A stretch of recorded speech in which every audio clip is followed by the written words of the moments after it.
Welcome to episode 53 of TerrorVision Horror Podcast. I'm one of your hosts, Dan McGuinness, and joining me on the Midnight Meat Train is my co-host, Jennifer the Dream Warrior Strand. Every week we take one horror movie and we cut it to pieces with our internet dagger sharpened words. Together we are two people with a love of horror and feel the burn of our obsolete blockbuster slash movie land slash focus video slash easy DVD memberships. They didn't have memberships, did they? No, not at Video Easy they did, not Easy DVD. I just like to thank all of our listeners who support us over on Spotify, Apple Podcasts, Breaker, Castbox, Google Podcasts, Radio Public, and the YouTube. We love you, and we love to shout out to the people that interact with us and help us out and grow. People such as Mark of the Damned, Ambivalent Hoax, Selena Oran, Sarah Sullivan, Dave Kudrov, Adam Gillespie, Dion Cracknell, Bryn Phillips, and all of our turkey mothers who don't actually listen to our podcast but seem to like everything we do. That's right. Oh, mums. Lucky We love 'em. my dad doesn't do it. No. Anyhow, moving on. Straight on to our fun facts this week. Me and you have just been doing the same thing every week. I've just been power fucking Resident Evil Village for the whole week. Yeah, mine's been more of a slow, gentle fuck. Oh, okay. But yeah. A bit of romance? Yeah, a little bit of romance, a little bit of a nice steak dinner. Bought a chopper chop. Oh, and a curly whirly. Chopper chop that had the free sticky hand in it. Yep. Winning. And we both finished Resident Evil Village this week. We're not going to spoil it or anything, but that's just kind of what we wanted to talk about. Did you like it, Jen? I loved it. I thought it was great. I don't play it, like I say before, I don't play a lot of video games, so there's maybe one game a year that I will play and really get into, and I feel that this was that game for this year. I really, really, really enjoyed it. I feel like that 7 and 8 are one game. Mm-hmm. Like it's just part 1, part 2 kind of thing. It's a real So my advice, they do give you a good old, previously in Resident Evil at the start. But my advice is to go back and play the first one first because number one, it's not very long. It's only like 10 hours or something like that. Yeah. And also it's free on Xbox Game Pass and it's also free on PlayStation Plus, if you've got it. They've got the PlayStation Hits, it's called. And it is one of the best games. Like 7 is one of the best games. Yeah. I got mad at it and just stopped playing. So I definitely should go back to it. First got it, I had it for years and didn't play it. I got too scared. I remember doing the VR one at your house where you're sitting in the chair, and I remember watching a few other people doing that and shitting their pants. I think Bryn did it. Yeah. Yeah. That's what I'm talking about. Bryn shit his pants at Resident Evil 7 VR. Can you play the new one in VR? I don't know. Oh, no, you can't because... you would be able to, I reckon. It probably does have it in there somewhere. I'm sure there's a VR compatibility somewhere. Anyhow. Thumbs up from us. Yep. The old Resident Evil Village. But get on to 7. You haven't played. You're going to go back and play 7. I'll go back and play 7. Yeah, it's actually quite vital to the story. Yeah, it clearly is. Yeah. Anyhow, let's move on to our spoiler cast. Yes, every week Jennifer and I set ourselves a horror movie to watch, and then we go through it scene by scene and spoil the fuck out of it for you, me, and everyone else. It's a deep dive into its glorious gore, hard edits, cheesy acting, directing madness, severed wangs, and compound fractures. We have a rating system. Okay, so for those of you playing at home, our rating system goes a little something like this. Starting from, is this the best to worst? No, I think this is a mishmash. No, it's kind of best to worst. It's kind of, yeah. So we've got the A for awesome, everybody should watch. B is our beer and chicken wing group movie. F is for fun and dumb. C is a classic that's worth a watch. U is underrated. We've got G, good for its time, does not hold up. J for the Jen special. D for the Dan special. We've got a W, whatever. I love making you... We've got the Kesha, which is a low-budget hot mess. We've got the C-. Craft is stellar, but I hate the content. And then the cream of the crap, the McConaughey. The fucking fucked. We watched it, so you don't have to. Oh, yes. And this week we watched So You Don't Have To is definitely Cabin Fever from 2002. Yes. What are its vital statistics? Right. So directed by Eli Roth, who we know did Hostel, and this is his directorial debut. I've never seen Hostel. It's not really anything. It's not a you film. It's certainly not a you film. Yeah. Screenplay also by Eli Roth. It stars Ryder Strong, who most people would know from that TV show Boy Meets World. How good is his name? Ryder Strong. Ryder. Yeah, right. He didn't look like he did that in the film. Jordan Ladd, who is in Death Proof. She's Shanna Banana. Serena Vincent, who most people would know her as the naked girl from Not Another Teen Movie. Joey Kern, and several cast members from Detroit Rock City. Nice. Which I haven't seen. You should totally check out Detroit Rock City. I fucking love that film. What is it about? So it's basically about this group of kids. They're in a band and they're like really into Kiss, set in the 70s. And they're massively into Kiss. They get tickets to go to this Kiss concert. But all these things happen. It's about them just getting to the concert. Yeah. Oh, no. Because the cover's like Animal House. It's like one of those drawn covers. Yeah. I've always been attracted to it, but I didn't know what it was. Oh, I 100% check it out. Right. It's really good. This movie had a budget of $1.5 million and its box office, surprisingly enough, $30.6 million. I slow blinked at that. You did. Oh, and man. This film is technically considered a success. What do you mean technically? That's like 30 times what it cost. Yeah, okay. So I'm going to use financially this movie's a success. Oh, yeah. That's where the technicality lies. So, Terror in the Flesh. Catch it. A group of 5 college graduates rent a cabin in the woods and begin to fall victim to a horrifying flesh-eating virus which attracts the unwanted attention of the homicidal locals. Yeah. Pretty much it. Done. Sorted. Sorted? All right, it starts. Yeah, we've got this title sequence. Sounds of flies buzzing. I think this is the best part of the whole film. This is very good. So it starts out this nice sort of white background, like 1 or 2 fly, that kind of annoying one fly buzzing in your ear thing. But and then we get the the credits of who's in the film. It's coming up, down. Listen, is there like a sound or something? Yeah, there's it starts to start feeling a little bit uneasy. As this is happening and as this sequence goes on, because it goes on for quite a while, the white becomes dirty and then sort of bloody, and this is like a nice little touch. I always thought it kind of gets waterlogged and moldy, and then eventually goes into rotten fleshy. Yeah, and which is probably just blotting paper, and they've just got yeah. And the sound of that one fly now becomes like a swarm of flies just sort of buzzing around. It's horrible. But yeah, of course, it's got that sort of sound to it as well, so it becomes very uneasy. Yeah, it's got one of those soundscapes. Yeah, and then it comes up with the title Cabin Fever. Cabin Fever. And it's so 2000s. Chablis Fever. I wish it was Chablis Fever and it was just all about wine regions. We could make that film, yeah. It'd be boring.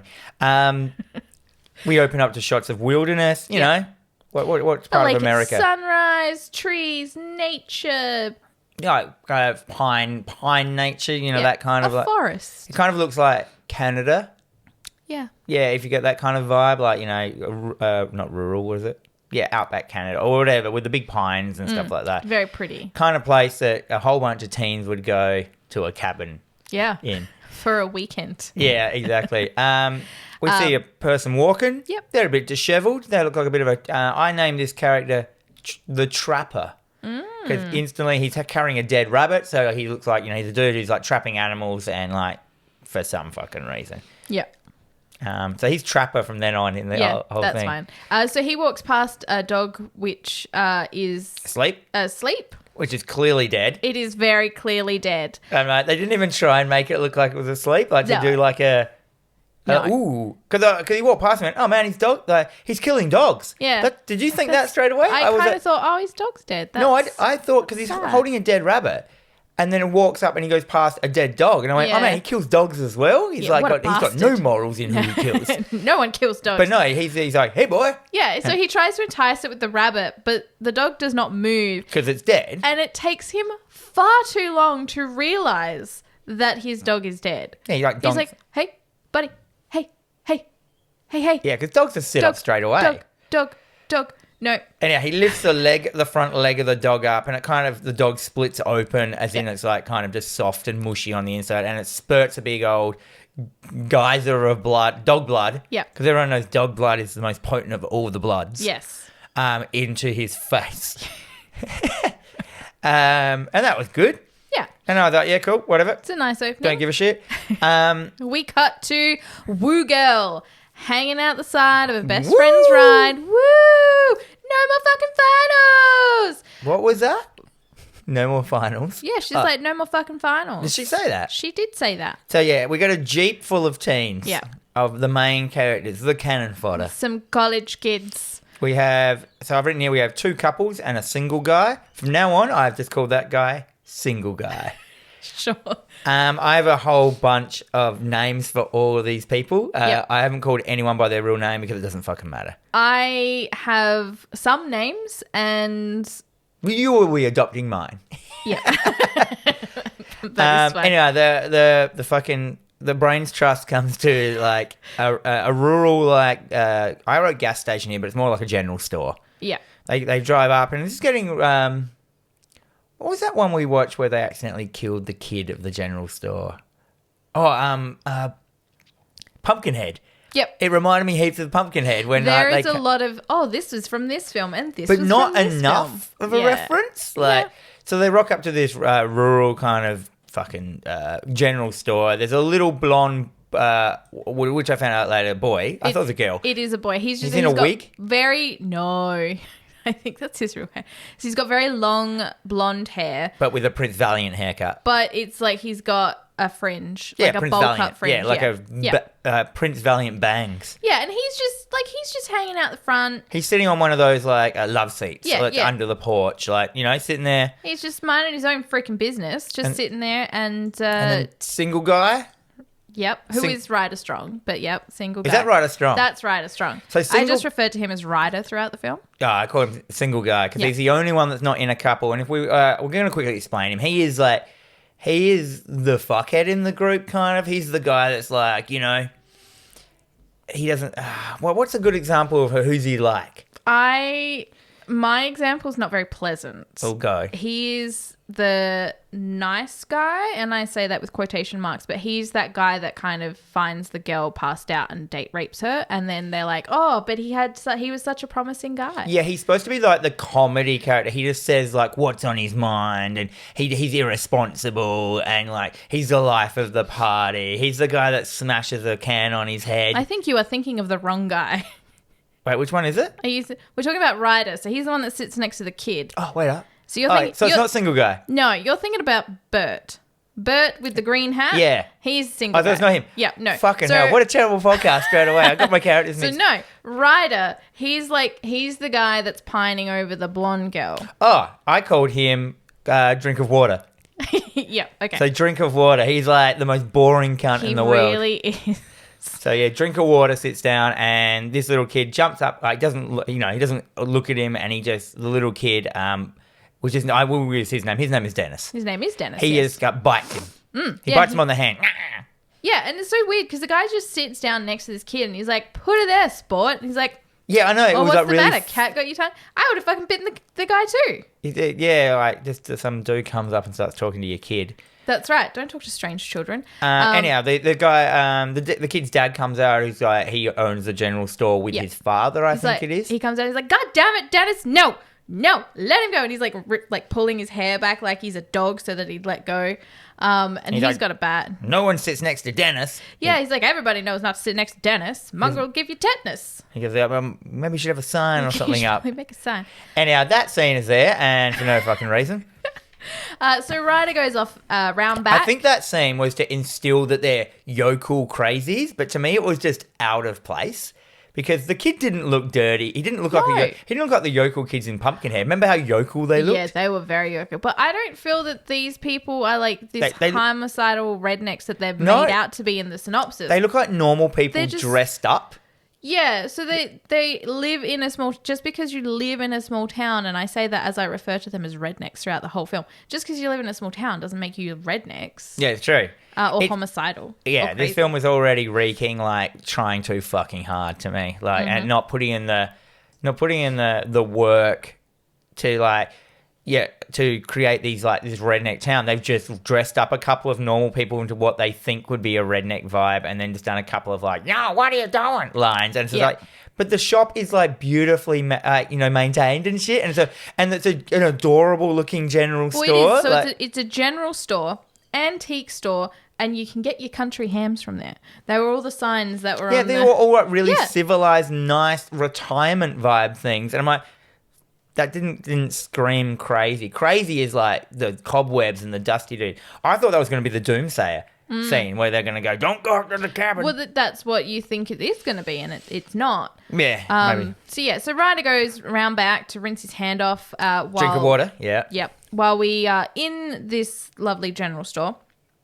And Jeff, who is the blonde one who has the most punchable face I've ever seen. And they, I called him Eurovision.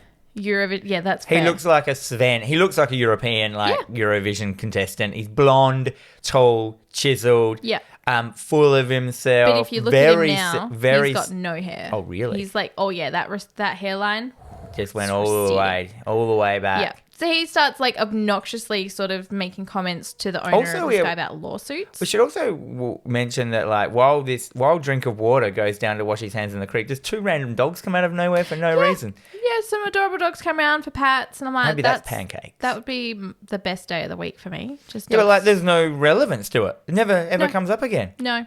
Why was that scene even in it? Because there's a dog later on. Because they were running short? I don't know. Probably. Really? They could have run a little bit shorter, I thought. Anyway, we cut back to the shop, and we have like fucking Eurovision kind of like dropping hints that could be a lawsuit because he's clearly a law student. You know, when the law students get on their fucking high horse, So straight away, there's not very many likable characters in this film. In fact, there are none. Yeah. Yeah, so they're talking to a Santa Claus looking kind of guy. He's big. He has that Beverly Leslie from Will and Grace kind of speech about him as well. Yeah. He's like an old white bearded, jolly general store I man. liked him. And they fully go really hard to try and make him this likable guy. He's telling them boring stories about back in the day, some lady came and bought this bottle off me, and they're like, okay, cool. She had the palsy. Yeah, and he drops a couple of that, and then but then the most failure in this film. Yep. He drops the N-word. He does drop the N-word. Because they ask him, they're like, what's that rifle for? And he says, goes, that's for the N-words. It's for the N-words. And I'm like, everybody is that your best way of making the show that they're rednecks? Mm-hmm. And I'm like...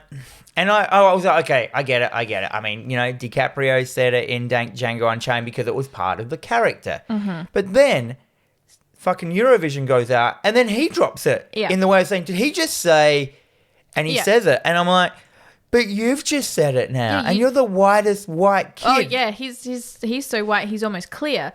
But the woo girl basically, she's like, you can't say that. You just need to say the N-word. Did she say that? Yeah, she told him off for it. But they still put it in the film. Yeah, I know. And it's just like... Whatever. So this is the first start of my hate of this film. I was just like... as soon as that scene was happening... At first I was like, okay, cool. Yeah. But yeah, and I'm like, oh, cool. And then it just keeps going with the... in my opinion, the stuff it's in this film... Back in the day when it came out, it would have been like, look at me being edgy. But this is the prime example of why I'm so glad I didn't grow up with social media as a kid. Yeah. Eli Roth has created, basically, he's done something that that now is something you'd never want to look back on and seeing. And it's just so there's drops here of there's gay bashing in this. Yep. There's disabled bashing in this. There's I suppose is that called black bashing? I guess. Yeah, all in this as jokes. Yeah. And I'm like... It is, this film, I did make note that this is very...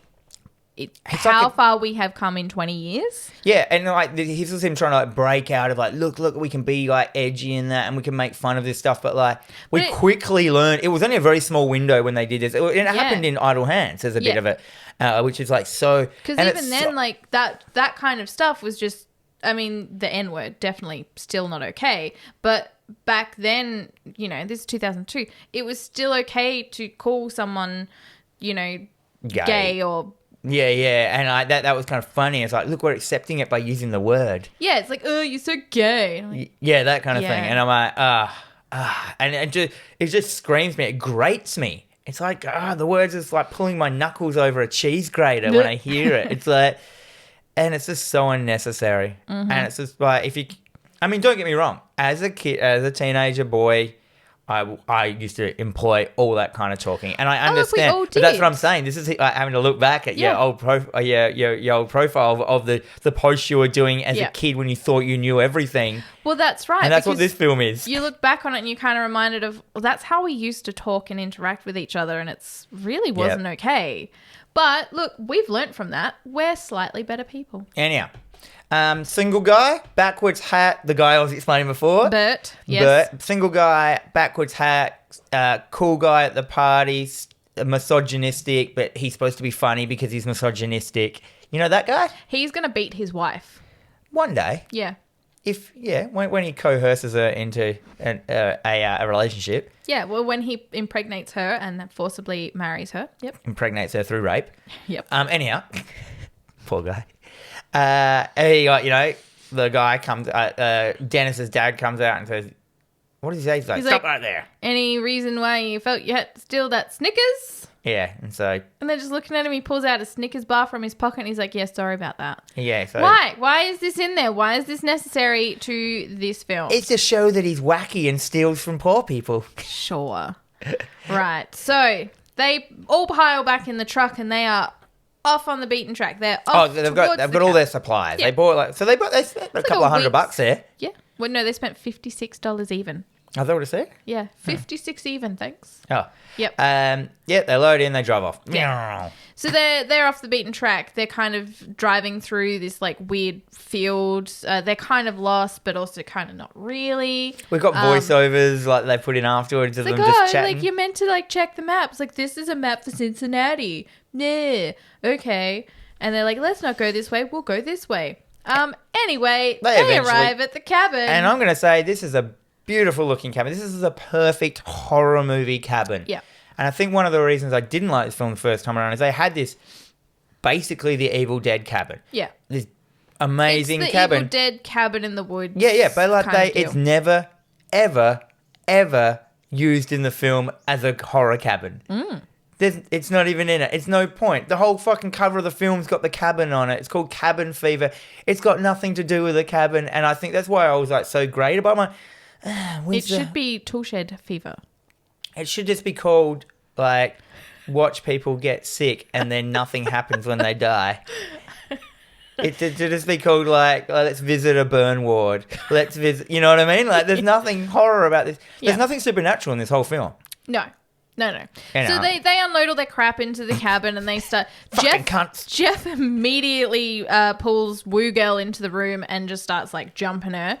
So Woo Girl, I called her brown haired girl because that was her only trait that she had, and she showed her boobs. I honestly don't actually remember her name. Most of them I remember their names. The brown but- hair girl and Eurovision are a couple. Drink of Water and Blondie are a couple, and then there's single guy. Yeah, well, got they it. want to be. He wants. Yeah, we'll get into that. He wants to be a couple. He's a scumbag. I hate him.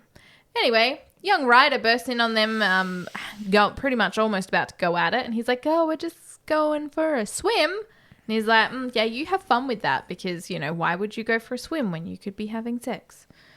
Anyway, Yeah, why are they having sex in the daytime? They were there for like 10 seconds. yeah, And all their friends are like a thin veneer of wood in the next room, and they just want to have sex in the middle of the day. And I'm like, what are you doing? You're not even drunk. hey, when the moment takes you, you gotta go with it. Oh, it's just I like it don't was just such a ham-fisted scene. At like, look at the teens that need to have sex, and I'm Yeah. like, it's not even like it just doesn't work out. Anyhow, and then we see single guy. He's yeah. looking in the window with binoculars because he's wacky. He's like in the window looking at them, going like, "Hey, look at my joke." If this was made now, he'd be filming it on his smartphone. He'd be uploading it. He'd be like doing a Twitch stream live. Yeah, pretty much. Yeah. Anyhow, Blondie and the glass of water. They go off to the lake for a swim. Yep. And Bert is outside drinking beer, holding a BB gun, and he's going off to shoot some squirrels because they're gay. Yeah. They're like, And- why are you shooting squirrels? Because squirrels are gay. And I'm like, ugh. And then she retorts with, don't be a retard. And I'm like, Yeah. oh my God. It's like, Is this the alright. dialogue? This is the dialogue. And Not he's like, funny. oh no, it's like, I don't care if the squirrels are gay or not. I'm just going to shoot them anyway. And They can be gay or straight. And I'm like, oh my God, is this the humor we've got now? yeah, Like, this is the humor we've got. Very different to, yeah. Yeah, and then so he different. goes, "Don't worry, it's just a BB gun. Of course, it fires, and it's a real gun." I'm like, "Oh my god, how do you not know you've picked up a real?" You know, have you ever had? Yes. They're like it's like a. Oh my god. BB guns are light and easy to. And number one, where was that gun? Yeah, where did he? Did he you, bring it with him? Do you hire? Was it in the cabin? Do you hire a cabin these days on TripAdvisor or whatever, and it comes with a gun? It might in the redneck. I'm sure in a cabin in the wilderness like that, it probably would, especially in America. America. Anyway, he's got a gun. so drink of water and Blondie. Blondie, whose name is Karen, they're heading down to the lake, and he's having that, how long have we known each other spiel? And she's kind of like, she's changing the subject. So they're not together. They are not together, but they've clearly known each other for years and years. Childhood and friends. He's had a thing for her from day one. And he basically, now that she's a mature young woman, he definitely wants to get his dick wet. Why not? So she changes the subject. She starts taking photos of him, and then he starts kind of bringing it up again. And then she's like, "Oh, race to the raft." She just wants to get out of this conversation. They head off. Cut back to Bert. He's nature man. It's this weird montage. So Bert's off in the wilderness drinking beers. Jeff and the woo girl are like hard fucking. It's got him like shooting at stuff and then pissing and then he's in the pissing wood. in the winds, and all while Jeff and Woo Girl are having it's a weird montage of just watching two people have sex to a guy pissing, and I'm like, great montage, good one, Eli. Yeah, right. So then we cut to the raft. So Ryder and Karen, drink of water and Blondie. And this is so this shot was very creep show. It was the raft. Yeah. So they're hanging out, and she starts talking about this other guy that she knew from childhood who tried to kiss her recently, and she's like, "Oh my god, I can't believe someone like from my." like, I'm like, so what a gross. stupid story. Yeah. But then And he gets offended and makes it about him, and he's like, "Oh, well, like, was it gross because you didn't like him, or was it gross because you've known him for so long?" But then, look, this isn't Boy Meets World. You need to stop. But then they kiss. Yeah.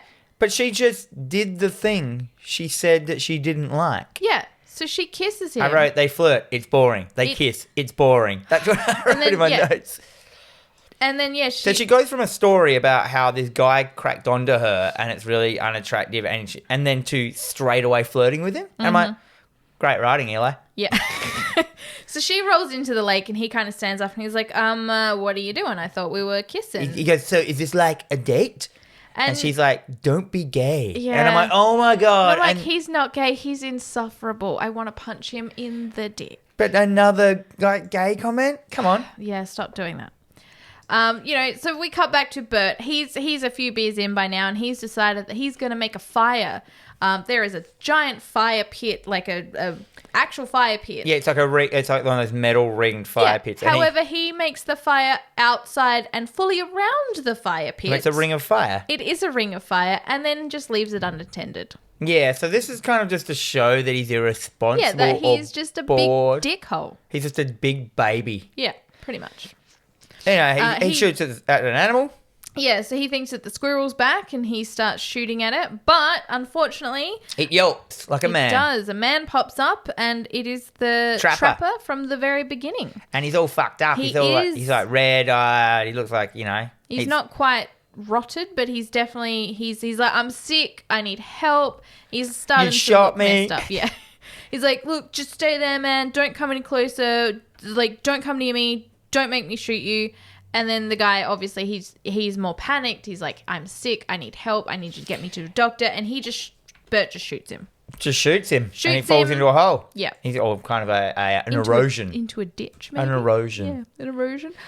We cut to Jeff and the woo girl. They're now stomping out and spraying with the hose the forest fire that Bert has almost caused. They have a stress And he just kind of walks up very slowly, smoking a cigarette and just ignoring them. Like, it doesn't say anything. This is I was like, hey, why wouldn't you even just mention you found a sick guy out in the woods? Yeah.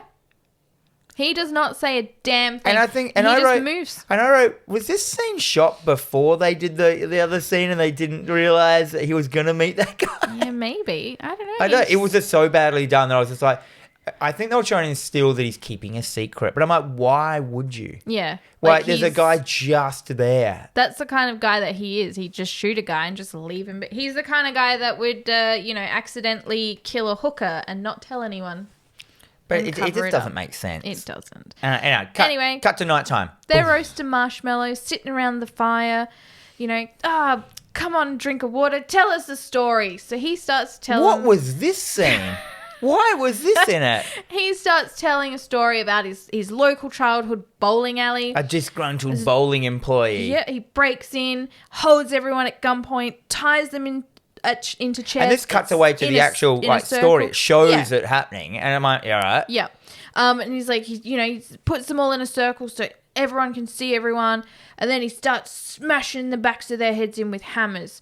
And then he breaks out a fire axe and he starts hacking them up into pieces. And I'm like, okay, this is going somewhere. Yep. No, story ends. End of scene. Then single girl, brown-haired girl just asks the question about the story, and single guy just yells out, "Shut up, you slut!" Yeah, that was so fucking aggressive. He's just like, "Shut up, slut!" I don't like this actor, so I did not like him in Detroit Rock City. He was very much the same kind of guy. But they're all... I know, and what makes him annoying is he's the guy that every drunk guy wants to be. Yeah. And I'm like, why would you want to be that guy? And she's like, no one but says Jeff. No one says anything. No. It's like no one says anything. It's like no one can react to any lines because no one's actually acting. They're just reading lines. Yeah. So even Jeff's just like, huh? What? Yep. Yeah. He's basically just admitting that his girlfriend's a slut as well. That whole story, that whole scene that goes for quite a long time about the disgruntled bowling employee has nothing to do with anything. And it doesn't end there because then they start talking about the bald guy at the bowling alley. He's always there and he's always smiling. And then when they, and then because this disgruntled employee started, using body parts to bowl with, they're like, oh, and then, they found his round head in the bowl return, still smiling.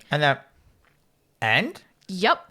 At this point, Drink of Water has gotten up and he's standing and he's walking around and he's telling this story and he turns around and boom, fucking Static X is there, standing there with a growling dog called Dr. What's Mumbo. Static X? Static X. You know the band? No. Oh my God. Never heard of it. I just called it Eli Roth because it was Eli Roth. Yeah, so it's Eli Roth. He's got long sort of mutton chops, a really terrible soul patch. Yeah, a flavour saver. His hair is so spiked up. Yeah, he looks like the dude. Static X must be the prime example. He looks like the Wayne guy. Static. He looks like the guy that's into new metal. Yeah, 100%. Let me just bring this up. Wayne Static right now for Wayne Static? You know his name?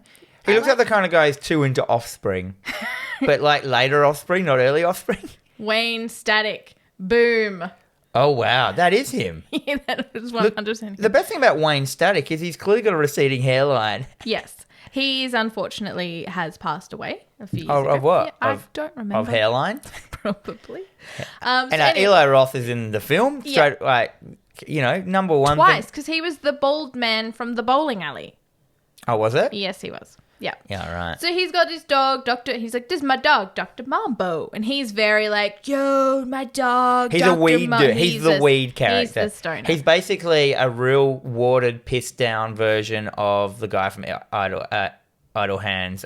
From Seth Green. Seth Green's character, yeah. Yeah, because Woo Girl turns around and she's like, oh, your dog's a doctor? He's like, he's a professor of being a dog. Face burn. He's like, this is a positive bonfire. Is there room for one more? And they're like, nah, mate. It's this is a private bonfire. He's like, guess I'll go smoke all this weed by myself. And they're like, no, just close it down. He's he pulls out a fucking bag of weed. Once again, this character is irrelevant to the... Very much so. It's like he's in this scene and he's not really ever in it again. He just goes, okay, guys, we smoked some weed. Now I'm going to go back out of the shot.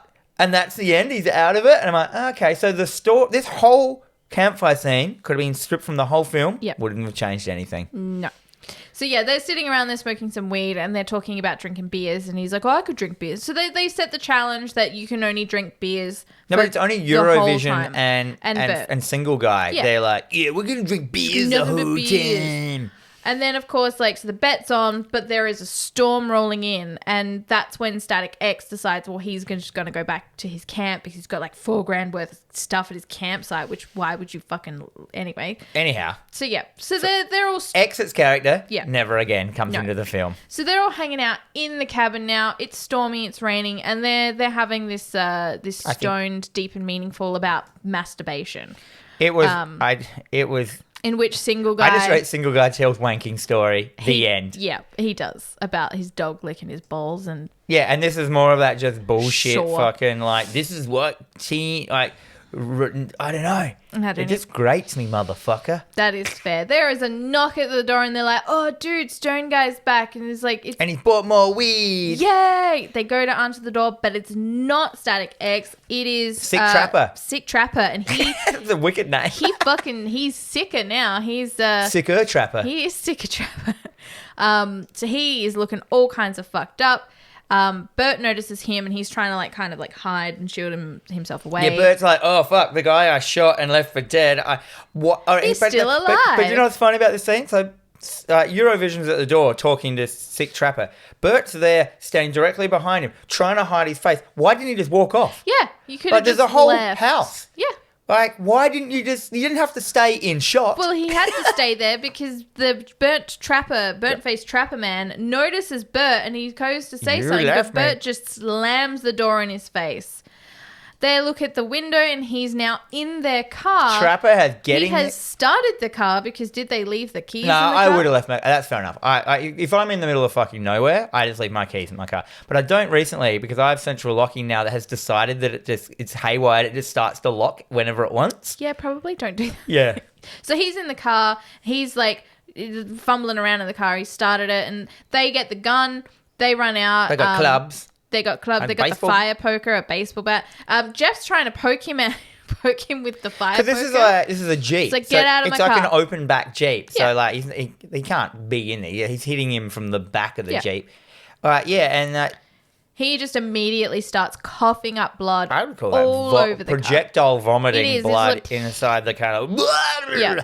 Which I was like, oh yeah, cool. This disease is... So this is at the point I was really interested. I didn't think the first time I watched this, I never made it the way through it. Yeah. I just stopped watching it. But I was like, okay, cool. This is the start of the cool transformation of whatever this crazy, fantastic disease can do. Man, this is as much as it does. Right? Yeah.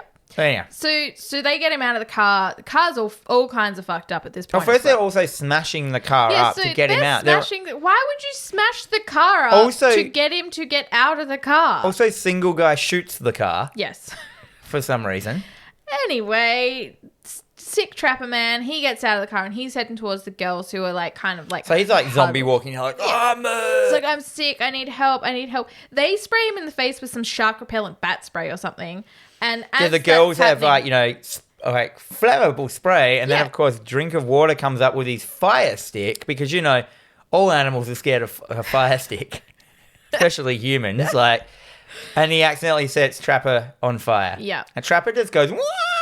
And runs off into the forest on fire. Yeah, he just runs off into the darkness. He's out. End scene. So they're inside now, and they're like, we've got to call the cops. This was an accident. It's like, did you guys see his face, his skin? It was just... And... Wait. And then for some reason, at this point, Drink of Water is just playing with honey? Yes. He's got honey dripping between his fingers. He's like, did you guys see his face? But his skin. Who plays with honey? I'm like, okay, so you're dripping this honey not just onto the table, but on this doily. Sticky fucking honey. Do you want ants? Because that's how you get ants. What's that? What's it called? Archer. I said Parker, which is the other spy thing. But who goes, oh, jar of honey. Think I might put my fingers in it and play with it in my hands for a while. I don't know. They're all talking about it was an accident. The cops are going to understand. Anyway. I know what they were trying to do. They were trying to, look, the honey is slimy and gross. And this movie is trying to be slimy and gross, where I just don't think I'm just mad that he's made a mess. I'm just mad that, they would even think that anyone in the world would ever casually play with honey. No, it's sticky. I don't like having sticky things on my... no, stop.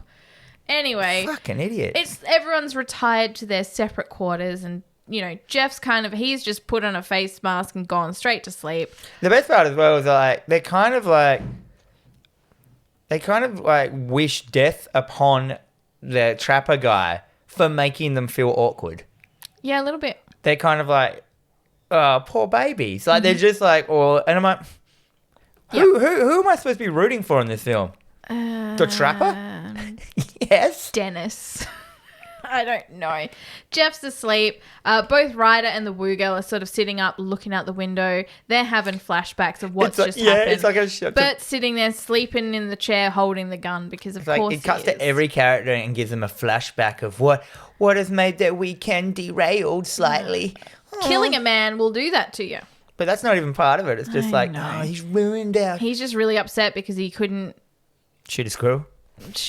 He's mad that Karen's not interested. I don't know.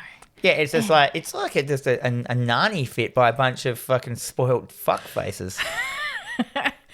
Now it is morning. Cut to morning. They walk outside. The car is absolutely fucked up. Like, I don't know how anyone could cause this much damage to a car trying to get one man out. He vomited on the inside of it, and there's blood all over the outside of it. Like, there was no shot of him ever vomiting all over the front of the car. No, there's just blood everywhere.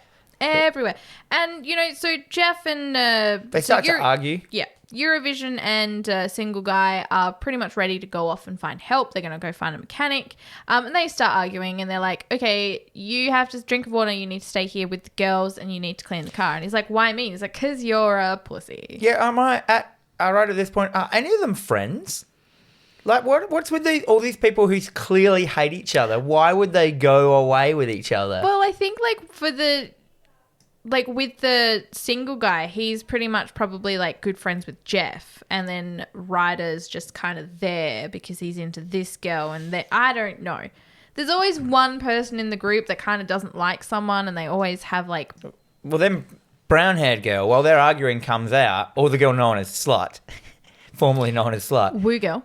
Woo girl comes out, and she's just like, fuck you cunts. Yeah. I'm going to go get help myself. So she just walks off into the forest by herself. And I'm like, is this trying to just make scenes? Yes. There's no reason for her to do that. No. So she's... the guys are like, we're going to get help. We're going to go fix the car. She goes, oh, you guys are arguing. I'm going to go get help myself. And just walks deeper into the forest. Yeah.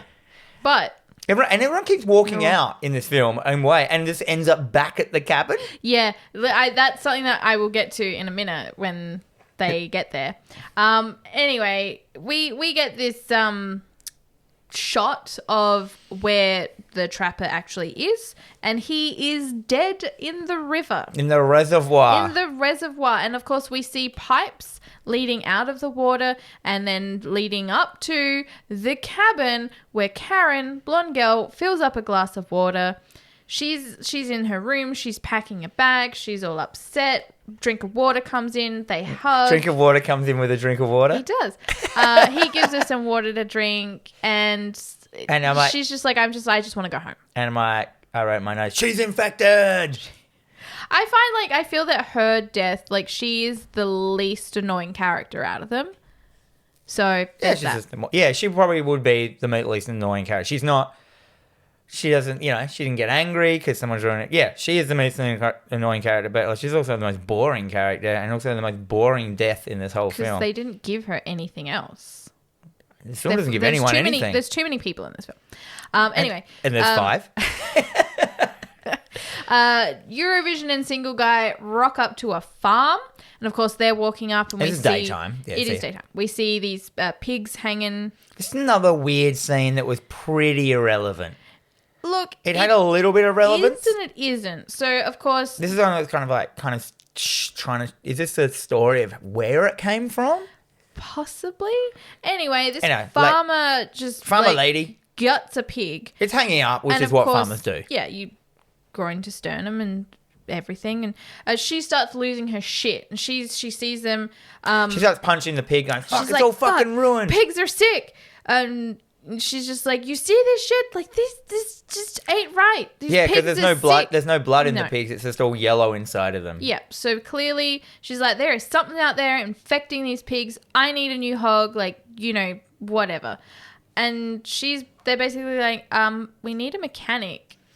If you're going to town, she's like, I already been to town today, but we can radio someone in. Come inside. We'll call Ricky. They go inside and they start talking to her about like, oh, there was this like weird guy in the woods. And she's like, oh, you ain't talking about Henry, are you? And of course, as she mentions Henry, there is a photo on the mantle of Henry. Which is the trapper. And she's like, did you say you hit him with a bat? And he's like, no. No, it was one of our friends we were talking about. Yeah, it's like we got it's a too really drunk. awkward scene. It doesn't really make any So sense. they basically, once they realize that they've probably killed this guy, Her husband. They bail. They bail hard. And I did kind of find this to be a little bit amusing because they're like walking out with such like gusto, and you know, Eurovision's like, I can't believe we burned Henry. I'm like, lol, funny. Now, Woo Girl. Cutting to Woo Girl, she's in a kayak. Yeah, now she's in a kayak. So she's kayaking over a Wait, lake. What? Like, why? Where'd she get a kayak from?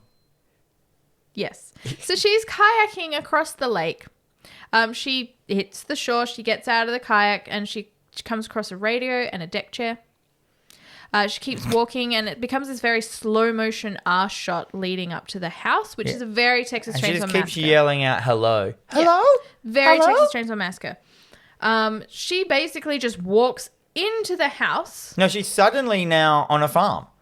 She was like one. It's not even a farm. It's There was just one. like a She was nice... just. So these shots consist of her suddenly in a kayak. Mm-hmm. She pulls the kayak onto the beach, and the next shot, she's at a farm. Yeah. But there's nothing in between. There's no showing her getting to a farm. She's just at a farmhouse. I'm pretty certain There's it's no like wide- a lake house. So Yeah, it's on the lake. Doesn't show that though. No, I know, but that's what we're going to assume. Yeah. She walks into the house, and of course, Bert jumps up and scares her. Now, So Single Guy and So- Eurovision are already in this house. they're already in this house. I don't know why or But how they got into the house. She walked off that direction. She's also gone across a lake, and yet they somehow managed to get to the same point. And we never saw even them going anywhere. No. They're just there. I'm like, what? I don't- Anyway, no one's home. With some shots of like Single Guy drinking their beers or something like that and some talk. It's just another... They basically mention about like, oh, you know, well, we can't just leave because the cops will rock up. But we've got to get hold of the cops before we leave. And of course, we cut straight to a knock at the cabin door, drink of water answers, and it is a cop. Young cop. Cop is rocked up at the cabin. So this is the best character. But it still is a character that makes no sense. No, he's like, look, like I'm doing my rounds. There was a lot He's of got- commotion here last night. He's young. He's got a really bad Yeah. moustache. Yeah. So he's like the deputy. He's, Yeah. you know, he takes his job very seriously. But his character is obsessed with partying. Yeah, he's just like, I just want to know the story. You know, drink of water. He's like, look, we've got no phone. We couldn't call. He's like, He tells him the whole story about the trapper. he's not even paying attention as well. He's kind of just like ignoring it. And he's like, oh yeah, no, we don't use phones. We use radios. He's like, but then he notices like, oh, looks like you guys did some pretty good partying. You know, he's like, it's fine. Don't worry about it. I'm going to make a report, but I won't let it ruin your good time. He's very sleazy.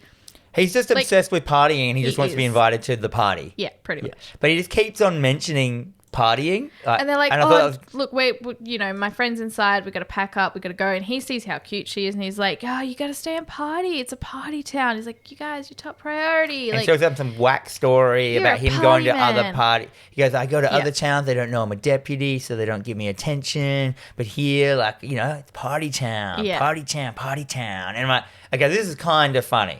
But, like, it doesn't make any it sense. doesn't. It really doesn't. Anyway. We cut to Single Guy and drink of water. They're washing the blood off the car. Yeah, so we get this very quick shot of Karen. Oh, the blonde cop girl. also says he's going to report, like, you know, Yeah, and he- get a tow truck out. get a tow truck out, yeah. So Karen's having a quick nap. We see that she's sleeping in the bed, and the drink of water, the glass of water, gone. Bert and Ryder are cleaning the car, and he's talking about how the cop was weird. He's just like, he just seemed really weird. Like, he just didn't, I don't know, it was weird. And Single Guy mentions, he's like, hey, has Karen left her room yet? Which to indicate, like, she's either really depressed or there could be something more sinister happening to Karen. Anyway, You'd think there'd be something interesting happening to Karen, Well, Then as a this rash. is happening, Dr. Mumbo comes out of the Who's bushes, Static X's dog? growling and barking. And they kind of stay there. They're frozen because who knows what's going to happen with this dog. Is it going to attack? Is it going to do this? Who knows? But good old Woo Girl, who is back at the cabin, and Now all of a sudden. And she has the a gun. rifle, and she shoots off around into the air and scares Dr. Mumbo back out into the bushes. yeah, that's it. And now like, there's this whole thing that there's a crazy dog outside. And I'm like, Sure. you've got a gun. Yeah, it's fine. You've got a rifle. Which seems it's to have- a hunting rifle. And you seem to have endless ammunition I as well. do not condone shooting dogs, but yeah, No. you could fucking shoot that dog. Jeff, From inside the cabin as well, like, you know. yeah, I know. So we cut to the gang, Yeah. minus Blondie, in the cabin, making a plan. Jeff wants out. They're trying to hatch a plan. You know, they were saying that, Oh, this is where drink of water brings Blondie a drink of water. yeah.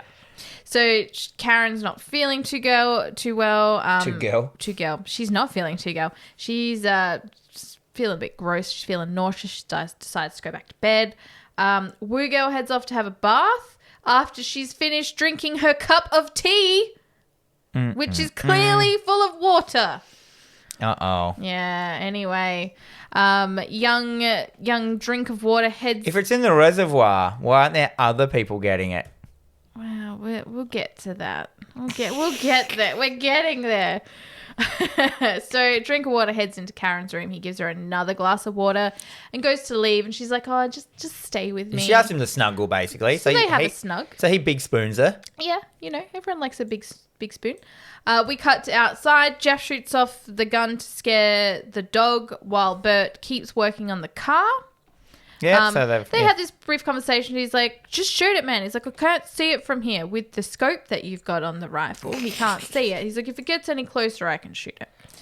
Anyway, we cut back to, it is now kind of like night time. I would go twilighty kind of. twilight. It's like blue lit scene time. Yeah. Young Ryder wakes up next to Karen. They've had a nice little sleep. She's still asleep. And he starts to kiss her That's while she's asleep. while she's asleep. And he starts to caress her body while she's still asleep. And then he just starts fingering her. So he basically just rapes her. Kind of, yeah. I mean, look, I'm not going to... It's 100% not consensual. She kind of seems okay with it. This is the whole thing that came It's still up. not consensual. Yeah, this is the whole thing. It's basically saying this is fine. Yeah, it is not fine. It's basically saying this is a fine way of courting someone, No, which she's is like the problem with asleep. everything at the moment. Yeah. Like, you know, everyone knows that is not... It is not okay. And this whole film reeks of what's wrong with people. Like, all the shit that he's like got called out, like, recently, not even recently, of everything that gets called out. This film is the epitome of it. And this film, like, fucking normalizes it that dudes should act like this. And that's what's fucked about this film. Dudes don't act like this. Just don't just finger your friend when they're asleep. No.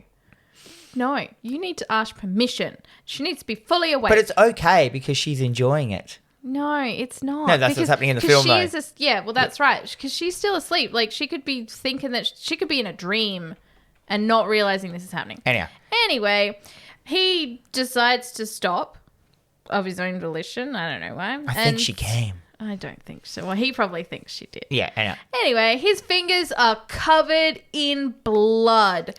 He starts freaking out. That's why she didn't want to get with him. Time of the month. That's right. You know. Anyway, It's a simple He explanation. pulls back the covers Yep. in disgust, Yeah. not thinking, oh, shit. Yep. And she's got legs. Her legs are rotting. So this is he fingering her leg wounds? So there's no blood anywhere else on her. Like, there's no blood on her panties. It's all on her thighs. So was he just like Finger fucking her thinking rot holes? He's going for something else. Well, yeah, I thought that was like, kind of gross. But like, this film is it's labeled as being super gross and that, but it doesn't show anything. I've seen grosser. Oh, dude, like Yep. so much more. I mean, like Slither. Yes. That had so much more. Like, if you don't show actually the gore, it's not gross. No. And then the bits that they show later on, where like, we'll get to that. They don't even look that good because they look dry and latexy. Anyhow, because you need slime. So her thighs are rotting away. She's rotting. Everyone comes running in. Bert, he's just a fucking asshole. He just starts yelling. Is this Eurovision? Yeah, but single guy. Single guy, yeah. So Karen gets out of bed and she's just like, I'm sick, I need help. Yeah, so she's not like unconscious or anything. No, she's and there's fully no awake reference of the fingering after that. No, they just don't talk about that afterwards. Yeah, she's not like unconscious. She can still walk around and shit and still do sass talk. Yeah, so Bert starts yelling and pushing her and he's like, you need to sit down, fucking you, not coming. And they basically lock her in the room.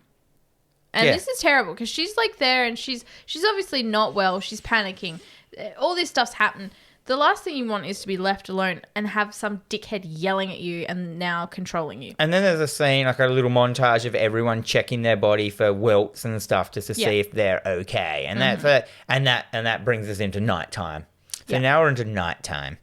Yeah. They set up a little fucking bed in the shed. This is horrible. This scene is horrible. So it's a very it's a wide shot of the cabin and they walk out with a mattress and then she comes shuffling out with a blanket wrapped around her and they walk off and then we see them unlock the door to a tool shed basically and dump the mattress in and then she's standing there. You get that shot from inside on the ground of the tool shed and she's kind of standing there wrapped in a blanket looking and that's just terrible. And they basically like shut her in. And she's like, fuck you guys. They lock the door and she's just fucking pissed. The thing is, though, that all the dodgy shit that they do in this film is exactly what they should do. But like they constantly break their own quarantines in this film, which fucks everything up. Yeah. Yeah. And so they quarantined her Blondie in the cool shed. She's not happy about it. No, she's very angry. And then Woo Girl, I think it's a shot of Woo Girl bringing her out some food and biscuits and stuff. Yeah, she comes to bring... They basically state to her, like, there's going to be someone out here all the time with you. They're not. It's like, you'll be okay. We'll be here. Don't worry, don't worry, don't worry. No. So Woo Girl brings her food and she's like, come on, you got to eat. And you just sort of see her sitting in the shadows. She's smoking some cigarettes. Which she's never smoked. No, I've never seen her up until now. No. Maybe the disease makes you want nicotine. Maybe. Who cares? Or maybe it turns you into a badass for 40 minutes. Well, she's mad. So who knows? She's got a blood nose as well. Yeah, no, she's got like a red nose. It's just like a snotty, like she's blown her nose too many times. Yeah, so she leans forward and you can see the bags under her eyes. She basically looks like she's got the flu at this point. Which is weird though because she's the one who's drank the most amount of the liquid and she's the one who has the slowest transformation. Yes. Yes. The film has no continuity. No. And now, drink of water. Yep. He goes for help. Yes. So he basically rocks up at... He takes the rifle. He does. He rocks up at the lake house. So this house that they were all in at one point previously. So where the Woo Girl was and they're like, the house is empty. So he rocks up to that house. I thought he finds a house. I didn't realize it was the same one. Same house. Is it sure? Yeah. All right. And he starts peeping through the window and spies a naked woman on the bed lighting some candles. Yeah, this was really confusing me. I thought that was Woo Girl. Yeah. I thought he was just spying on his friend's girlfriend. And I was like, I don't know what's going on. No. But he gets caught by the husband of the naked woman who for some reason has a gun and is outside. He's like, with the show, he's like, that's my wife you're looking at. And he runs off. Yeah, he's just like, oh, I'm sorry, I didn't mean. He's like, is my friend sick? He's like, you're sick. Right. He's like, oh, shit. So he runs off. End of scene. Point? Yeah, so he doesn't actually try and say, look, I'm really sorry. I was here. I got distracted by your naked wife. My friends are sick. We need help.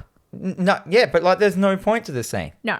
Nothing. It does nothing to help the story move along. You could take out 50% of this film because like there's no reason for half the scenes. It could have been a short film. And we cut back to the gang at the cabin. Whoever the fuck's at the cabin now, I don't care. And the guys start to fight. Great. Yeah, everyone starts fighting. So no one wants to eat. Jeff's sitting there. We should make our own meals. He's got a cloth over his face. Eurovision's like a germ freak, which you should be. Yes. Drink of water uses his big boy voice and gets them to stop fighting. Calms down the situation. And of course, Bert sits there, he drinks, he takes a sip out of a glass of water, and Drink of Water's just like, you just lost the bet, Bert. But also now you're fucking infected. Well, he doesn't know that. He doesn't say that. No, but yeah. He doesn't know that. So the whole point that, Bert, whatever the fuck his name is, single guy, had been drinking beer. They didn't really do that. No. They didn't really show him. It wasn't mention that much. It was just like every idea in this film they just forget about. Yeah. And they never run through with any idea to make it poignant or anything, or give a reason for anything. I find it so, for the concept of drinking beer for 5 days is such a strange concept. Because you die. If I drank beer for 5 days, if I drank beer like I drink water, it would be fine. Yeah. Like, okay, so you imagine the water that I'm drinking now. It's 600 mils of water. That would be, so in the time it takes you drink 1 beer a day. I would drink like maybe 2 or 3 beers a day. Yeah, I probably have done that anyway. Like, yeah, you're doing that right now. Yeah. Anyway, they hear the dog start barking, so Dr. Mumbo is definitely back. He's outside barking, and they come outside and find him digging at the door. They shoot off another round. Digging at the door of Blondie's shed. Yep. They're like, Karen, are you okay? She doesn't answer. And, of course, we get this very quick shot of inside the black cabin, and you just hear her wheezing. She's breathing. Her breathing's getting slower. Something's not right. Anyway, cut to... Every time it shows her, it feels like she's up to a stage where she's, like, unconscious and dead. And every time the next scene, she's just fine again. Yeah. She's kind of just laying there like... Yeah, where she... And I kept waiting. I'm like, oh, cool. What is going to be the end game of this disease? Like, what is going to be it? Anyway, keep going. Anyway, cut to morning. Yep. Next morning. How many mornings has there been? Like 4? 3 or 4, yeah. Young single guy Bert, he gets the truck started. They go to the shed to get Karen, and they notice that Karen's legs are absolutely all bloodied up. They're all just blistered, just gross, and the flies are just buzzing around her now. So basically, like, her legs have been exposed all night and the flies are in there. So even if they could get her to the hospital, she's going to have flies. She's going to have maggots in her. She's fly blowing, as they call it. Yeah, it's going to be gross. Bert comes racing to the car, but he stops to start throw up some blood. So he starts single guy. And of course he's that kind of character that keeps it to himself. He's hidden it. He's hiding it from his friends. He also unzips his pants, and he notices that he's got a rash happening around his crotch region, and he is indeed infected. Infected by crotch rash. That's right. Of course, they bring Karen out of the tool shed. They start walking her over as Jeff comes out with his cloth still on his face, and he's just like, nope, like, no, don't want her in the car. She's not getting I'm not sitting next to her. And they're like, dude, it's fine. Like, I'll sit next to her. And like, it doesn't matter. Anyway, Karen just starts vomiting blood all over the car. Again. And they kind of... He's like, just clean there. Like, yeah, what's like, his name from Bad Taste? Yeah. Anyway. She falls under the ground. She can't go anywhere. They're not getting her. Bert's in the car. He's ready to go get help. And they're like, Bert, you don't look so good. He's like, I don't feel so good, man. And they're like, oh, you probably shouldn't be getting in the car. Anyway, it's revealed that he's sick. He cracks the shits and he drives off. Of course, they get the mattress out. They drag Karen back into the tool shed. Yeah. Jeff comes running into the house.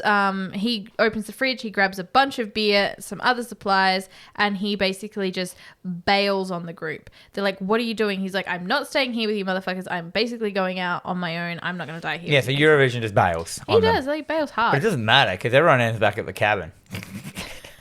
No matter where they go. That's right. So in the car, Bert is now scratching at his neck and it's all bloodied and blistered. So this is pretty... seemingly a more quick transformation for young Bert. And then put Blondie back in the shed. Have they done that? They drag her back in. So drink of water comes in to comfort Woo Girl. Woo Girl, yeah. Of course, they just start fucking because. What do you mean? That's what you do.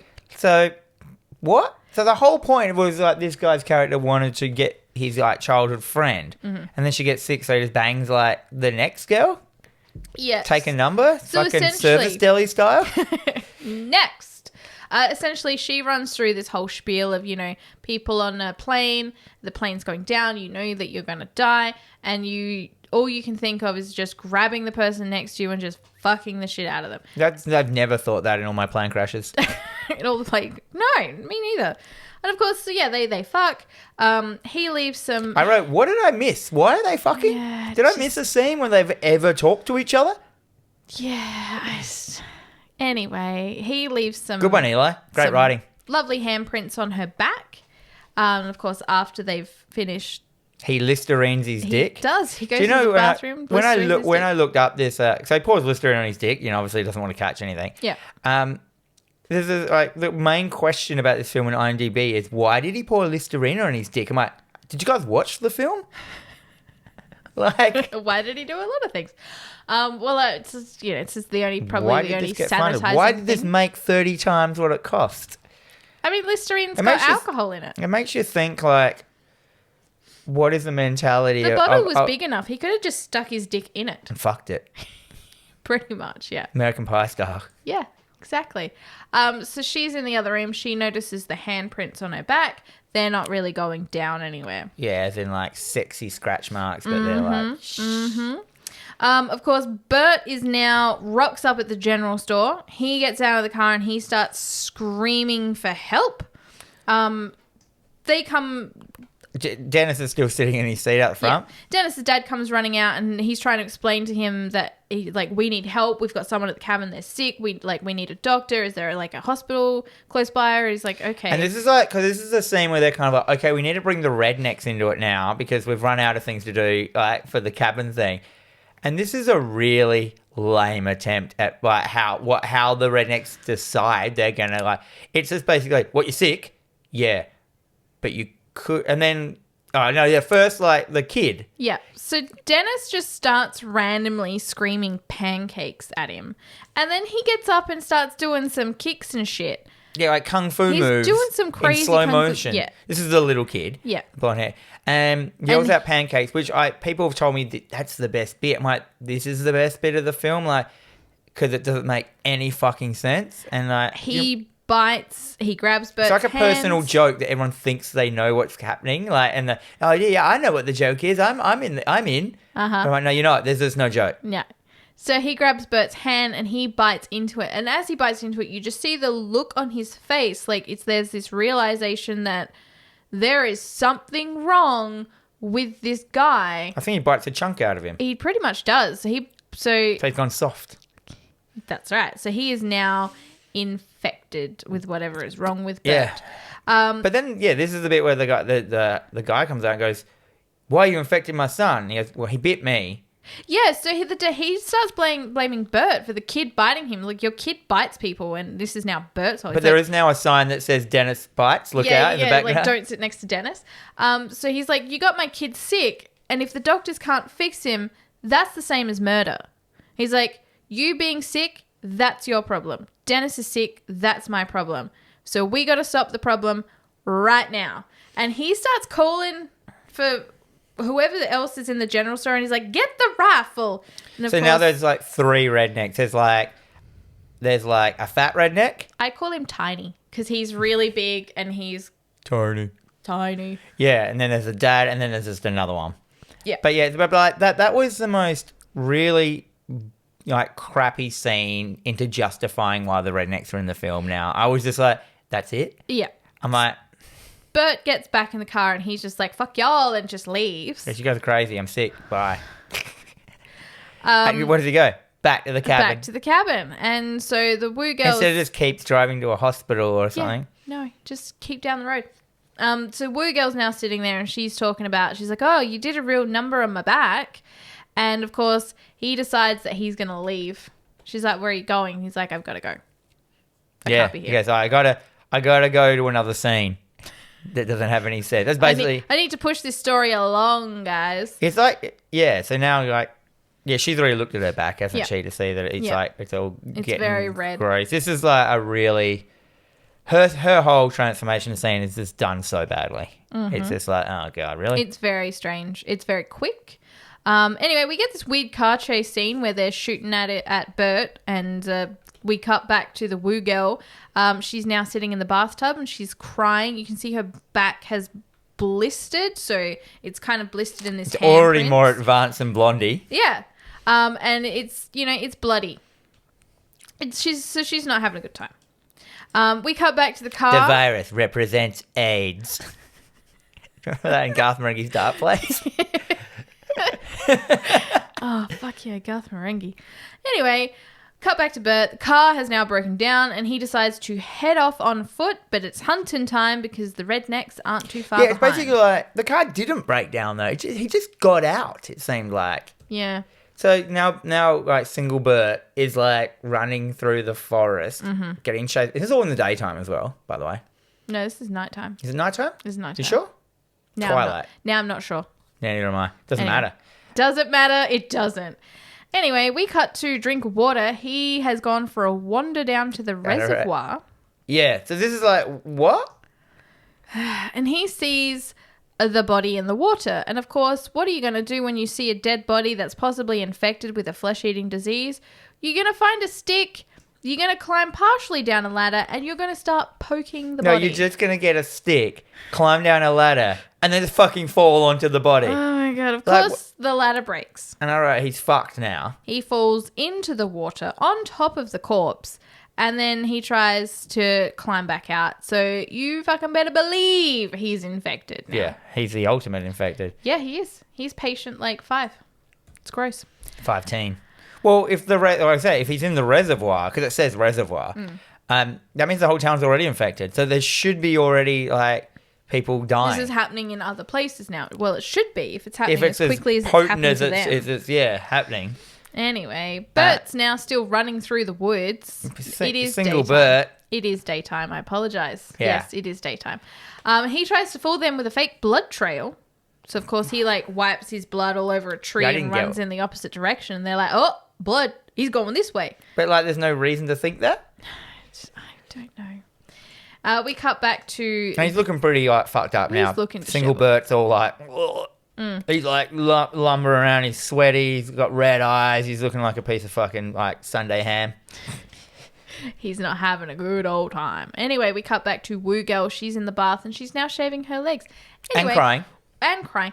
Why would you? If you're on holidays, I wouldn't be shaving my legs in the tub. I'd be like, I could go a week without shaving my legs. It's In fine. a week. Anyhow, she's shaving her legs because the script said to, and it's all lathered up. And of course, you know straight away she's gonna. And this is gonna be a gross scene, but it's not. No.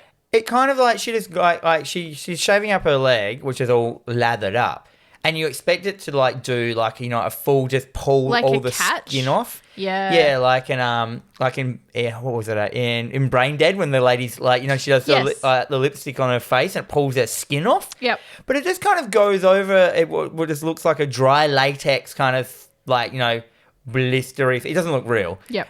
And I'm like, that's it. And I thought, oh no, she's going back for another pull. It's going to do it this time. There's going to be blood coming out. No. And it's just like, okay, so that's a. They've probably realised that they've already got people like this movie no matter what's in it. Yeah. So she starts screaming, and of course she gets up and she starts running the shower to get whatever's off of her. But of course, just blood starts dripping down off of her. So it's coming off her back, it's coming off her legs. It's just coming out why? from Because everywhere. it wasn't to the other guy. I don't know. And she runs outside because why not? Well, that's where I'd be going.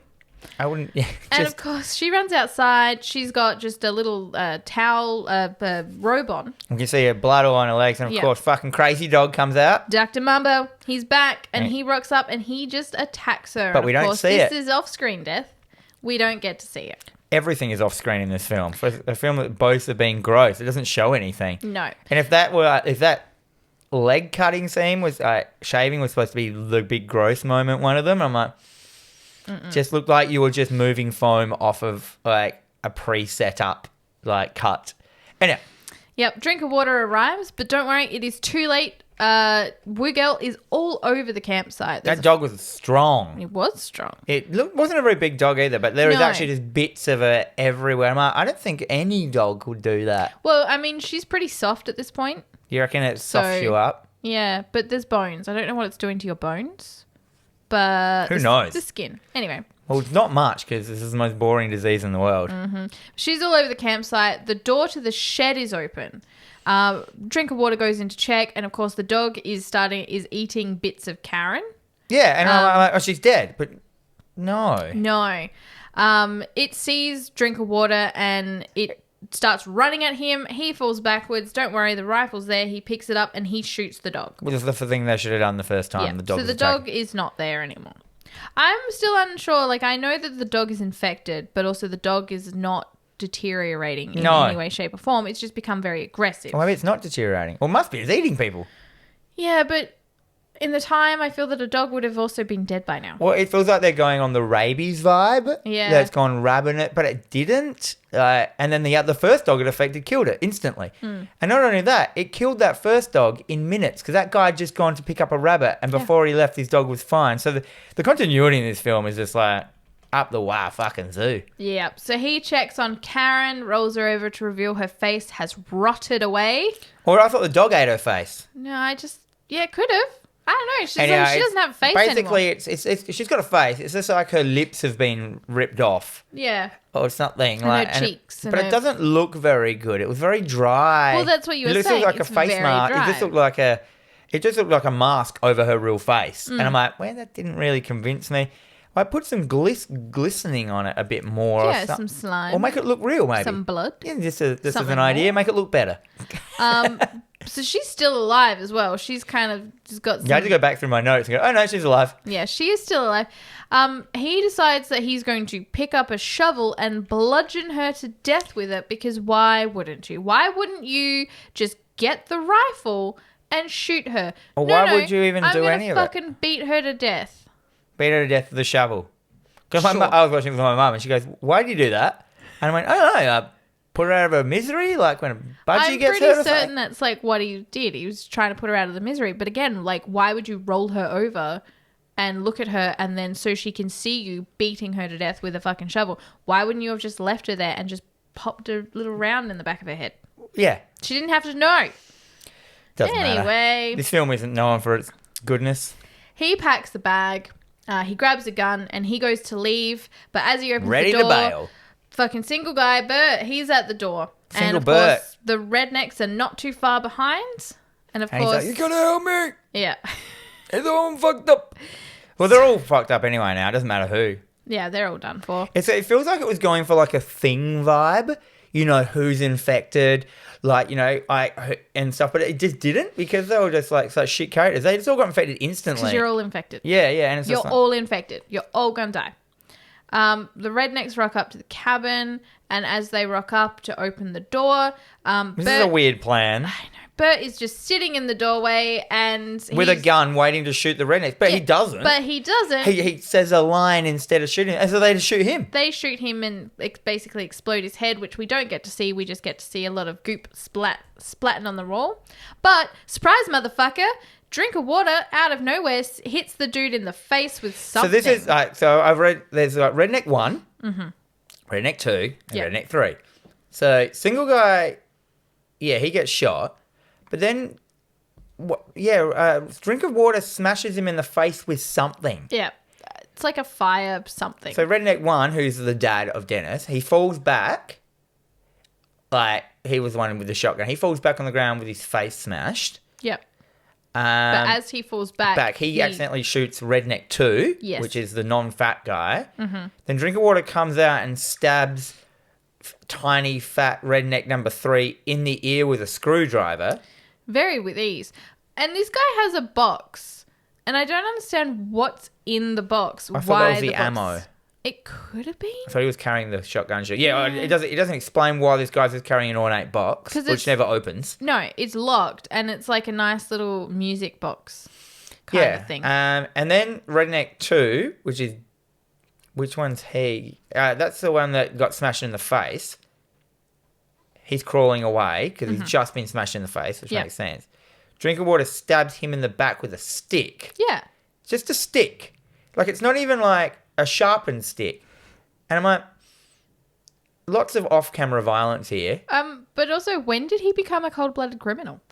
when he had to murder his girlfriend with a shovel. I guess that's what they're trying to say, that he's like taking care of business now. Or maybe, who the fuck knows? Maybe it was in him all along. Anyhow, it's just a weird scene, which also doesn't make sense. So he takes out all 3 rednecks in one scene, which is probably the most interesting scene in the whole film. Sure. He goes off into the woods and he's off looking for Jeff. The best thing is he just runs off into the woods, just yells out to no one, "It's in the water! Yeah. Don't drink the water!" Yeah. I'm like, who are you talking to? He went hours ago. He comes across a cave and thinking he sees Jeff in there, he heads in.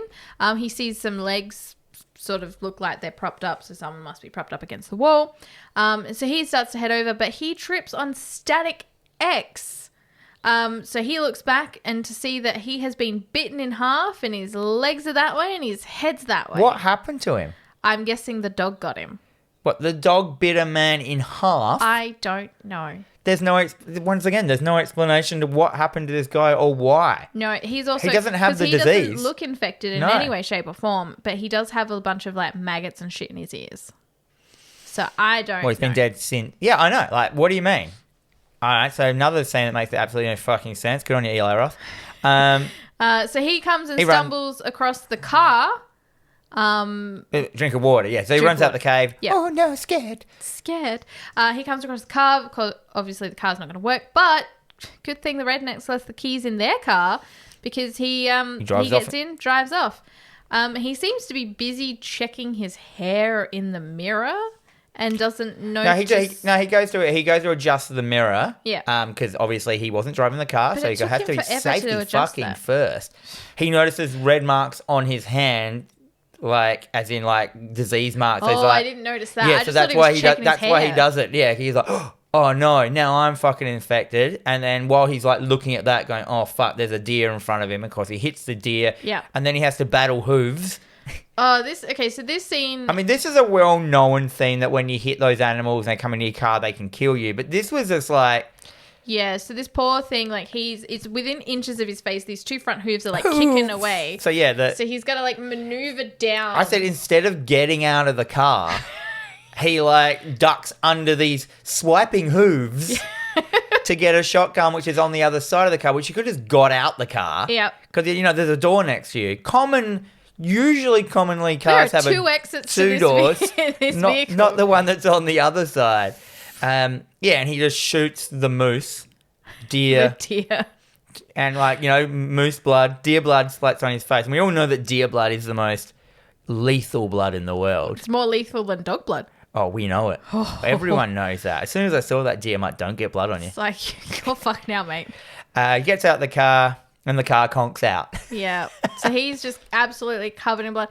This is terrifying because I once hit a kangaroo and I... at the point was terrified that it was going to be in the car somewhere and start kicking me. It wasn't. I was just concussed. But that's a fear that I had. So this was like, oh, this is terrible. Why wasn't this a story of what did you know about you? Oh, I can make it a story next week. At one time. So then we cut to a group of teens drinking and playing guitar on the side of the road. Like, they're not even at a place. No. And I'm like, this is the shittiest fucking scene, excuse for a scene ever. I'm like, let's just get them on the side of the road. We can see there that young cop is there partying with them. So he's found a bunch of teens who were, how many times have you been out with your friends and go, let's just park on the side of this road? Never. And get out the guitar. Never. And start having drinks here. Because, the side of the road is so fucking cool to hang out. Never. Except for that one time. I did enjoy that they with their little guitar circle, they're like, cheer up, things will get better. Like, no, they're not. If anything. He's also encouraging a lot of sort of like underage drinking. Well, they young say girls. because he gets called up on his radio, the young cop going, have you like sorted out those underage drinkers yet? And he's just like, yeah, I'm just sorting that out. I'm still looking for him. I can't find him. Anyhow, drink of water, rocks up, covered in fucking blood. And he's like, hey, fucking cop, where's the fucking tow truck? Yeah. He starts getting all in his face. He's just like, party dude, it broke down. I needed to get a tow truck for the tow truck. And he's there and he's coughing and he's splattering. And of course, the radio is like, there's some kids on a killing spree. Yeah, the cop. They've got some kind of virus. If you see him, shoot him on sight. And of course, he starts spitting blood. He starts spitting blood and coughing up blood. And there's the guitarist. He's there and he goes to try and hit him. Yeah, but he swings, misses. And hits Harmonica Man. Hits Harmonica Man and he swallows his harmonica. So now he's got like a harmonica in his throat. Which could have been a really funny scene, but they did it really badly. Yeah. I mean, he's still got that little... Well, that was the joke at the end, which I feel was the only reason nearly this whole scene was in there. Because everyone just after he starts getting angry, everyone bails. He does. He holds someone down and starts spewing on them as well. Like, That's a dick move. Don't do that. Yeah. So he holds down, and then everyone bails, and then young cop goes, "You idiot! You ruined the party." Yeah. Which I thought was, yeah, why not? And he just hits him in the head, knocks him unconscious, and goes to walk off. And as he's laying on the ground, harmonica dude falls down, still choking with his which I kind of thought was a little bit funny. Yeah, that was the funniest thing in the whole film. Pretty much, yeah. And then we just see Drink of Water just keeps walking on. He doesn't get any of the cars. No. He just keeps walking alongside the road. He's walking down the side of the road trying to flag down cars because while we thought this was a quiet little redneck town where nobody goes through, no, there's just cars. Also, he just walked off from 10 cars that had keys in them. Yeah, no, that's fine. And he's trying to hail down a car. He falls over. A truck stops. Slams on its brakes. And drops him off at the hospital. Literal dump at the hospital. This film does fucking not know when to end, eh? He's being wheeled down a hallway. He sees Bugs Bunny. He's in a room. He sees a man in a rabbit suit with a plate of pancakes standing over Dennis. Is that what it was? Dennis is now in the hospital. And then he gets he starts having these flashbacks to... How would Dennis get to the hospital considering everyone he knows is dead? No, Santa. Santa was still there. We get this slow-mo fun cabin times of him walking with Karen. Then her head fucking fucked up it's like a flashback montage to shit that's happening in the film of him going in and out of consciousness. Anyhow, fuck that off. He wakes up in a bed. Yep. Sees all the blisters on his bodies. There's 2 doctors there and a sheriff. Is it 2 doctors? Yeah. 2 doctors and the sheriff of the town that are in the room. We need to know how you got the disease. Yeah. So they're basically they're kind of chimed in of what's happening. They know what's going on and they're out to cover it up. Yeah. Because backwater town, they can't be good people. No, but they're also not equipped to deal with something like this. Which I thought they were referring to. We need to bring in a quarantine team or something, but they were just no. What we're going to do is you guys are going to load him into the car. We're going to handle it. Which is the stupidest. So we cut to Party Cop driving. He's got a bandage wrapped around his head. He's like, oh, look who's up. Party ain't over, man. So now Drink of Water is in the back of the cop car with young cop, and this is them handling it. But wouldn't they just know that he was going to give the disease to young cop? What? And that's right here. When will this fucking film end? When will it end? Mm-hmm. So it's literally... Now. Literally the next day, Jeff crawls out of the bushes. So he just basically crawls out of the bushes, a bunch of beer bottles crashing out with him, and he starts walking towards Jeff, lake. Eurovision. Yeah. I was like, who's Jeff again? It's don't forget that guy's still in it. He heads back to the cabin. Why? Because of course he does, and he sees the absolute carnage. He's still got this cloth over his face as well, and he starts stepping over the blood as he enters the house. There's blood everywhere. He walks into the bathroom. It's all over the place, and he just kind of he's outside crying. He's like, I made it. Yeah, I fucking made it. I made it. Yeah, and then he's stoked that he beat everything. Yeah. He walks out the front absolutely victorious. Yeah, he keeps on saying, I fucking made it. I fucking made it. And is immediately gunned down by a bunch of cops in a very Night of the Living Dead manner. And then it just cuts to the cops piling up all the bodies and lighting them on fire. I feel they still would have, it just wouldn't have worked. No. It doesn't matter anyway because it's in the reservoir, so they're all fucked. Exactly. Then they think they've contained it. Number one, this could be the end, but no. No. Let's just do the fucking Lord of the Rings ending, another ending. We cut to some kids collecting a drum of water at a lake. At a lake, yes. At a lake, we see Drink of Water's dead body in the water just up from them. Why is he there? Because he died. Because it was the whole fucking film's stupid. But Party Cop was meant to take him with the rest of the bodies to get burned. Why is he there? He just dumped him in. It's he just didn't want to do his job. Why didn't they just take him and burn the body? Yeah, why is he there and not being burned with the rest? Because this film is written on the fucking back of a hanky. It's so shit, the story, eh? Oh my god. Anyway, we cut back. It doesn't make any sense. All this shit. It's like they're making up scenes as they went along, and I wouldn't be surprised if they fucking losted this. This is probably why they remade it in 2016. Well, I don't understand why this film was popular. Everyone's a fucking idiot for liking it. We cut to these kids at a lemonade stand. So the kids that got the water from the lake, they've now got lemonade. And they've set it up conveniently at the only other location we know, out the front of the general store. Exactly. And then all the other characters that we know in the movie have now rocked up. So they're selling lemonade to the police, who are now drinking said lemonade. A group of African Americans rock up. And the Santa Claus who's sitting outside, he gets up and immediately runs in. So we're supposed to assume that this is his N-word rifle he's going to go grab to deal with these bunch of African American young. It's kind of like a group of homies. Yeah.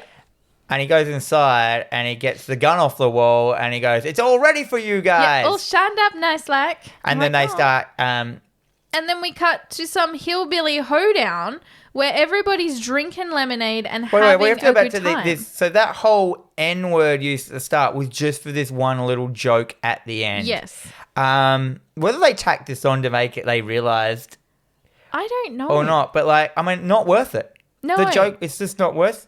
Still don't like the joke. I feel that this joke. So the gun was owned by a bunch of African Americans, and who were out for and they their were all own like, hunting "Yo, trip. my N-word" to each other, and you give each other five. Get what they were trying to do, but if they were going to do it, you would do that directly after these kids leave to go to the cabin. You'd have the African American guys rock up straight away. Have it so you don't have to think the whole film is like.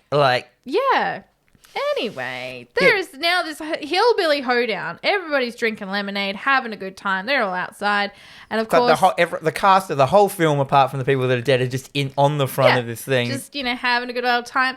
And of course, this truck from behind the general store just starts driving out, called Down Home Spring Water Truck, and it's a water truck. Yeah, I didn't even see that. Collected water from the reservoir to sell water to the rest of it ends. And then it ends. That's the end. And I'm like, what the fuck? That whole fucking last half an hour of the film was just the supremely worst written thing I'd ever seen. It made no sense. It wasn't funny.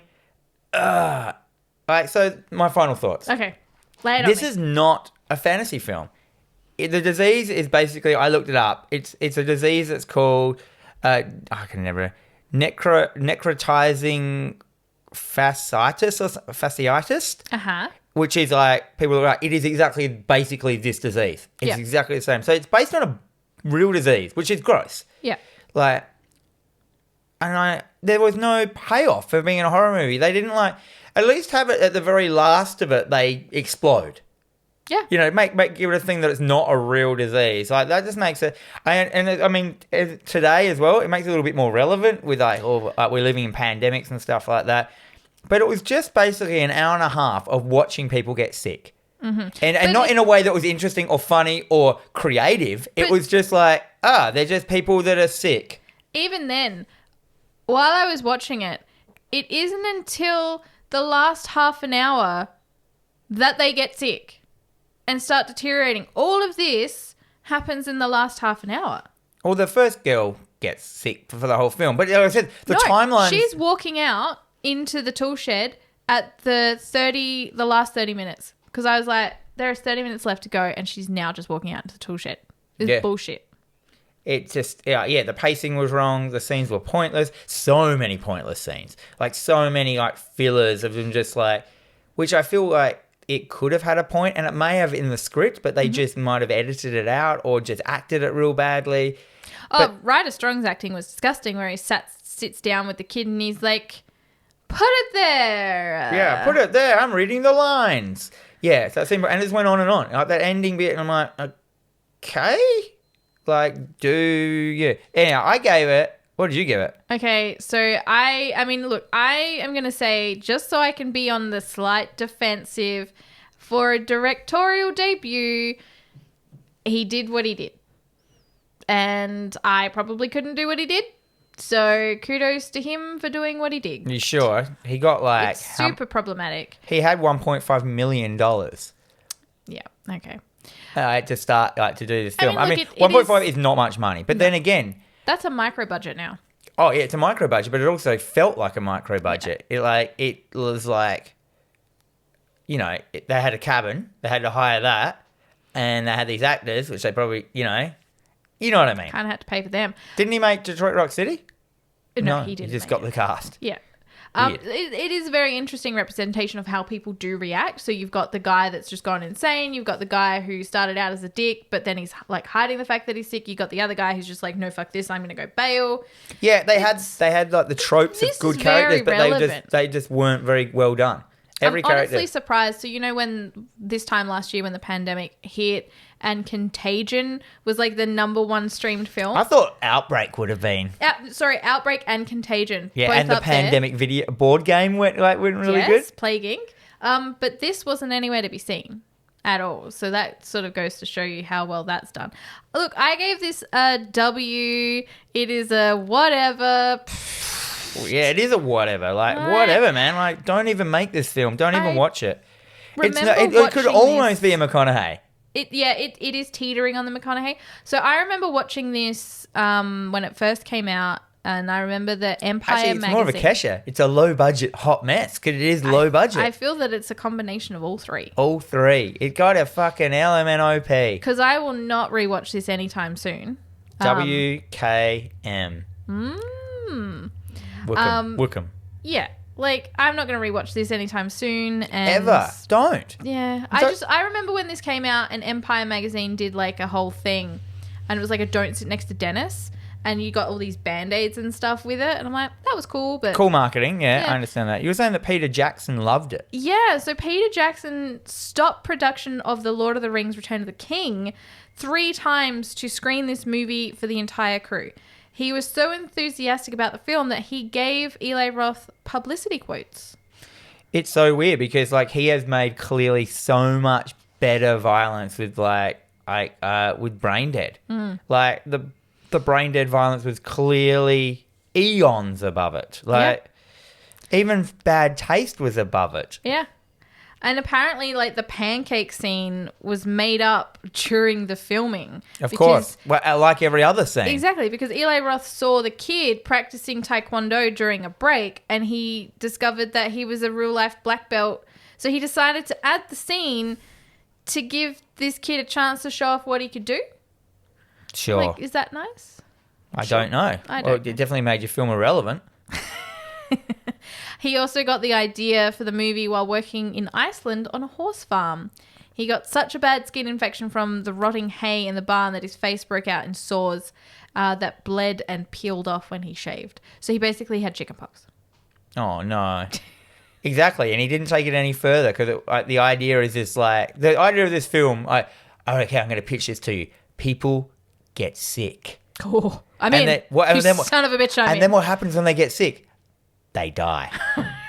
You crazy son of a bitch, I'm in. Yeah, 1.5 million. There you go. Make God. It. Mm-hmm. But yeah, that's all it was. Anyhow, that's it. It's done. You don't have to watch this film ever again. And we're never watching the remake. And if you try to make me watch the remake, I'm just going to say no. I'm not going to watch the remake. I'm going to go no. It's my choice now. It is. What are we going to watch? I'm excited. Well, we're going to watch something that's good for a change. Oh, come on. We're going to watch Beetlejuice. Yes. I just want to watch Beetlejuice, comedy horror. A film I was obsessed with as a young kid. It's got gore in it. It's got clay animations in it. It's got comedy. It's got everything. It's got Michael ghosts. Keaton. It's got parallel, poltergeist worlds. It's got Alec Baldwin. Alec Baldwin? Who's he? He's the guy. Is he the main guy? Not Beetlejuice, but he's the husband. Yeah, is it? Yes. No. Hell, he does not look like Jack Donaghy.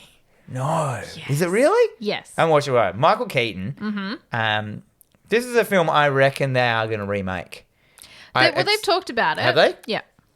I reckon they're going to remake Gremlins soon as well. There's some weird Gremlins merchandising coming out. Well, there's a TV series that's coming. The Mogwai series. It's animated. It's going to be, I think, I don't care about that. Netflix. That's bullshit.